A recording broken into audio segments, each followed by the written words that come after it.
Don't let its meager exterior fool you. This building is home to the most expensive commercial real estate in the entire United States. The building is known as 1 Wilshire Boulevard, as you can see by the name printed on the top. Architecturally, it's a pretty nondescript 1960s office building designed by the firm SOM. While that firm does have some pretty amazing buildings to their credit, I think that most people would agree this isn't one of them. But in 2013, this building sold for $437 million. Why? That's $660 per square foot of leasable space. That's by far the highest price paid of any office building in downtown LA. That's a lot of money. Today, it's about $855 per square foot, or $9,000 per square meter. But why would this, of all buildings, be so desirable? You'd probably guess that it must be due to its fantastic location. While you'd be right, it's probably not for the reason that you think. It does have spectacular views, but no better than its neighbors. Most of these neighbors are also newer and feature more traditional amenities. What its location offers, and what this building takes unparalleled advantage of, is incredible access to the internet. While the internet moves at the speed of light, for processes where even fractions of a millisecond count, physical location on the globe still matters. And for that, 1 Wilshire is positioned perfectly. The building is what is known as a carrier hotel, an urban structure that hosts the servers and equipment that power the internet. Carrier hotels are critical infrastructure for modern communication and commerce. They're also known as co-location facilities because they house networking and telecommunications equipment for multiple companies. These facilities provide a secure, reliable, and efficient environment for businesses to house their IT infrastructure and connect with other networks. So this building houses the world's largest telecom companies and the connections to each other's networks. Verizon, AT&T, Sprint, international carriers including China Telecom, China Unicom, all have offices and IT equipment in this building. Also, other businesses that rely on critical connections to the web like Amazon, Google, and Netflix all call this building home. In total, it has 250 network service providers. So the building is important because it houses nodes on all of these networks. But what is it about this location that makes it so significant for this work? Well, carrier hotels are often located in dense urban environments where multiple corporations are located and need connections, and downtown LA certainly fits the bill. 1 Wilshire is ideally suited to serve the region's entertainment, media, gaming, and high-tech firms, along with traditional areas such as healthcare, finance, and higher education. But this building is also located just inland of where much of the Asia's internet traffic arrives through undersea cables to serve the North American continent. So connecting directly to this important exchange allows 1 Wilshire to maintain as seamless a connection as possible to both Asia and the rest of the United States. Further, the building's height means that it has unbroken lines of sight to other buildings in the area for microwave and other antennae to connect across airwaves. It's the most expensive piece of commercial real estate because it powers the internet. It's like a beacon or a lighthouse on the West Coast. Visible information streaming in and out of it. It is likely the most connected building in the world. It has thousands and thousands of little orange cables running into the building and stopping on one of its 30 floors. The orange color also graces the sidewalk outside.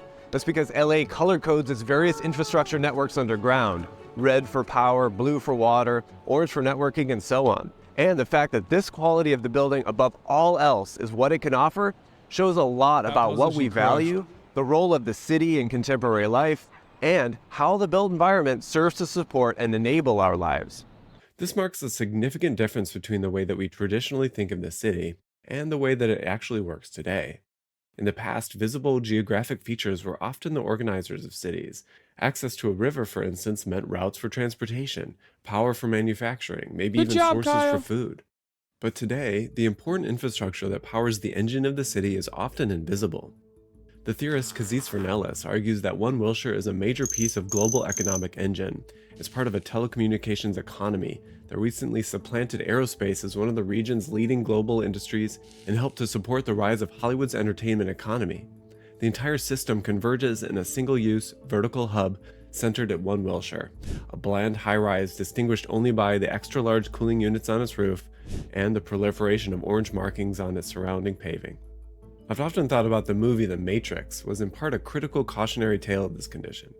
No longer is important infrastructure marked with monumental constructions. Instead, they're buried underground and hidden from sight. The Matrix tells the tale of what happens if we are banished forever to this realm.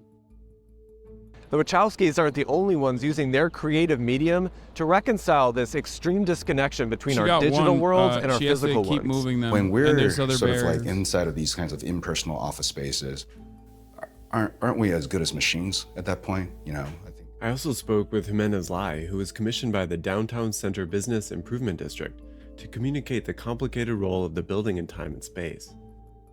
As a part of that study, we wrote a story about One Wilshire. And this story was represented in the form of not exactly a comic book, but something like a set of storyboards. One Wilshire is a building inside of the skyline of downtown Los Angeles, which is inside of this window, which is inside of this room. This room is inside of a model, which is inside of a photo shoot. This photo shoot is inside of a file, which is inside of a computer, which is inside of an office space, which is inside of a file. You're right, I don't get it. Part of a network of files that is inside of a server, which is inside of a network of servers that is inside of One Wilshire. AUDC, Kaziz Fernellis' practice, installed a model of One Wilshire on a desert bluff in the 2006 High Desert Test Sites show. Relocating One Wilshire to the Mojave Desert underscores the unstable reconfiguration of space that network culture produces. One Wilshire could be anywhere, in downtown LA, in the desert, in your bedroom, or in the Marianas Trench. Space is something entirely different to us today. In this sense, One Wilshire is an unlikely monument. It looks like the most generic office building in the world, maybe one that Neo in The Matrix would have worked at as Thomas Anderson, not as Neo. But the building obviously isn't just a monument. It's a working piece of infrastructure. It is the densest access to dark and lit fiber in all the southwestern United States. In order to maintain unbroken access and to support such a burdensome electrical load, the building has been renovated to offer high-grade, stable utility power from the LA Department of Water and Power. It has 5 separate utility power risers, 11 on-site diesel power generators, and enough fuel storage for 24 hours of continuous operation. And of course, there's 24/7, 365 days a year manned security and card control access. On the 4th floor is an area called a Meet Me Room, and this is the largest one in the country. A Meet Me Room, or an MMR, also known as a network access point, is a physical space within a data center or carrier hotel where different telecommunication carriers, ISPs, content providers, and other network service providers come together to interconnect their networks and exchange traffic. It is a neutral location where carriers can exchange traffic with each other and with other network service providers without the need for costly and time-consuming direct connections. Meet Me Rooms are particularly important for content providers such as streaming video companies and social media platforms, which need to ensure that their content is delivered quickly and reliably to end users. Of course, the building didn't start this way in the 1960s, and it took a pretty interesting road to get here. It was designed in the mid-1960s as a speculative office building by the firm Skidmore, Owings & Merrill. The building expresses its frame and offers the type of open office environment that was popular at the time. A regular column grid with a core and as few other impediments as possible. Furniture does the rest of the work, but this generic architectural space for activities led to some strange conditions over time as our work life took on a life of its own. I feel that the disadvantages are outweighed by the advantages, but I feel that you've got to be a certain type of person to work in a place like this, and it doesn't suit everybody. We go Bureau Landschaft, where the scattering of desks, supposedly creates territories, and humans are doing this, right? And then we get like stuff like Action Office, where we... Bro, this guy, the guy is interesting. The guy that he's interviewing is like I got it. It's a building that powers the internet, and it serves, it services the entire internet. But the other dude is just like so kooky. Are you enjoying this, Marat?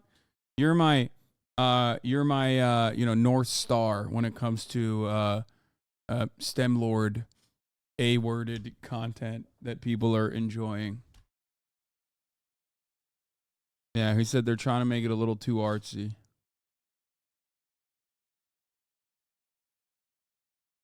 I love that he said he's so pretentious. He's an architect, dog. That's how it works. Architects famously have a god complex.